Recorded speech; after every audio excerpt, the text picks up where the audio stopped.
Edge of 17 is another movie I rewatched today. I watched it in honor of its 10th anniversary. Came out back in 2016.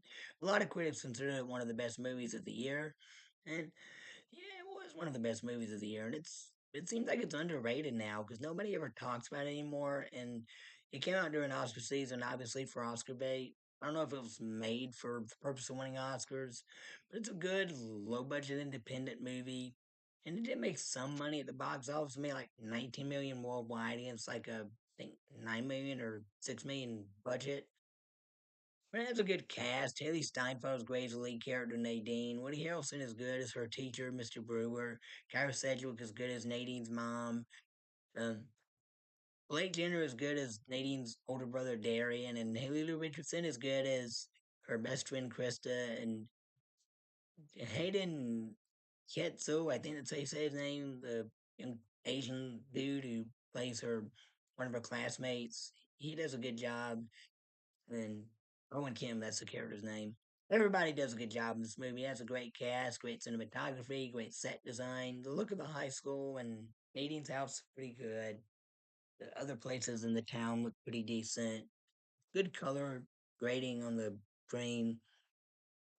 There's not really much I can criticize about this movie because it's made pretty good, acted pretty good. It was written and directed by, I have to forget the director's name again. I had to look it up because I forgot. Kelly Freeman Craig is the original movie she wrote and directed, and it's probably why it's not remembered that much because it's original. It's not based on any popular book or TV show or comic book or anything like that. It's not a remake, reboot, sequel. It's very good. Uh, and there was talk at one point of doing like a spin-off TV series based on the movie, and it was going to air on that YouTube Premium, whatever. But they canceled that, which is good because this didn't need a TV show spinoff, didn't need a sequel. It was perfect just the way it was. Just and the girl in it, Nadine, she's has a cynical personality, always rude and sarcastic to almost everybody except the few people who make her life good. Like her teacher, Mr. Brewer, she always goes to him for advice during lunch when nobody's in the class except him.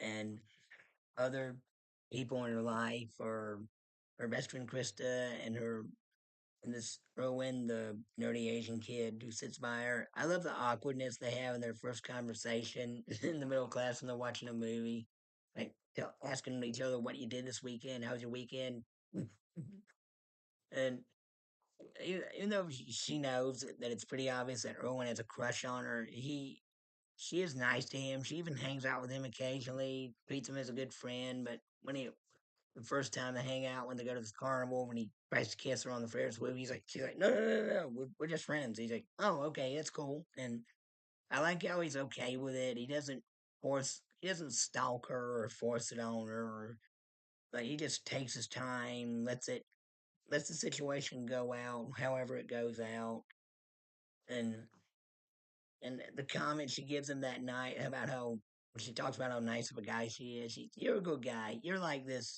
a wise old man in a wheelchair who's white and everything, and he and he gives her this look. Like, I think he says thank you, but he gives her this look like he felt both insulted and humbled at the same time.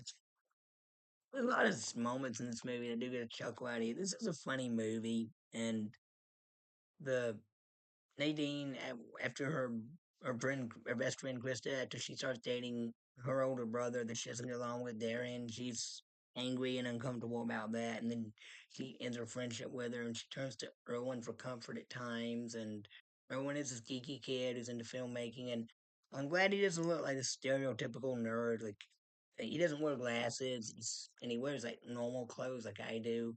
Well, I wear glasses, but and I'm a nerdy, but I don't look like no stereotypical Steve Urkel type of person, and neither does he. I like that they didn't write him that way, and and Nadine, I like how in the end she learns her lesson, has a piece of humble pie, figure speech actually, and she finally learns her lesson and learns how to get along with the people she's mean to. And I'm not gonna spoil all that happens. You gotta wait and see. there's not much to criticize about this movie. Like I said, it's a very underrated 2010s classic. I guess you could say classic. It's just 10 years old, but still, I give this movie two thumbs up. And if you haven't seen it, I highly recommend you check it out. All right, that's my review. Thank you and God bless you. Bye.